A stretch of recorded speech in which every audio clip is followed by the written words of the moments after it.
Welcome and thank you for joining me. I'm Jerry Oginski, a medical malpractice and personal injury trial lawyer practicing law here in the state of New York. Today's topic is colonoscopies. The doctor perforated your colon. Do you have a case?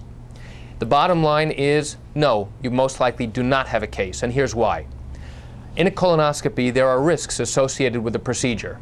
As in every surgical procedure, there are known recognized risks. Obviously, there are benefits too because it's a screening tool to prevent colon cancer. The doctor inserts a flexible fiber optic tube into the colon to look for any cancerous polyps and any cancerous tissue. They take it out, they send it to pathology to evaluate in order to see whether there's any cancerous or precancerous tissue growing. Now, sometimes during the course of the procedure, a hole is made in the colon. That hole, the causing of the hole, is not in and of itself a departure from good and accepted practice. That is not malpractice. So you ask, why is it that your neighbor who had a colonoscopy and had her colon perforated, why does she have a case?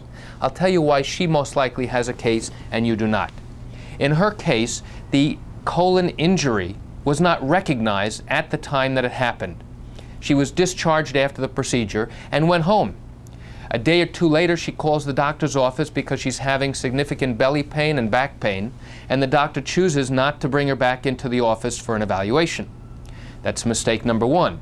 She then continues to deteriorate and worsen over the next couple of days, calling the doctor's office continually, making complaints, and the doctor poo-poos it by saying, hey, you know what?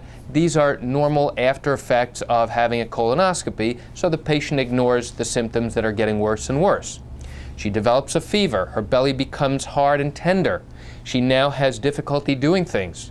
And finally, after persistent calling to the doctor's office, the doctor finally says, come into the office, at which point he realizes that the patient has a significant problem and sends her right to the emergency room. In the emergency room, after doing certain tests, they realize this patient needs to be rushed to the operating room immediately to find out what's going on. And during the course of the emergency surgery, they realized that the colon has been perforated. A hole was made, and that the bowel contents, the feces, are leaking out into the patient's belly where it should not be. And as a result, the patient is now getting very sick, very infected, and they call that sepsis. The patient is now septic. They have a systemic infection throughout their body. They have to be placed on heavy-duty antibiotics in order to fight off the infection. Their belly has to be cleaned out, and most likely they'll be left with a colostomy bag, which allows the fecal contents to go into a bag to allow the colon to heal. And many months later, she will have needed to have that procedure reversed so she no longer has a colostomy bag.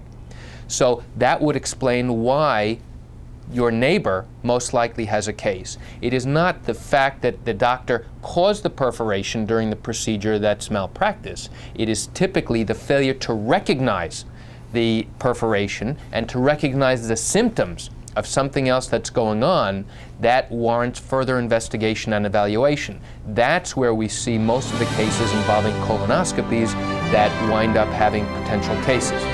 And that's it for today's topic on colonoscopies and perforation. I'm Jerry Oginski. Thank you for joining me. Have a great day.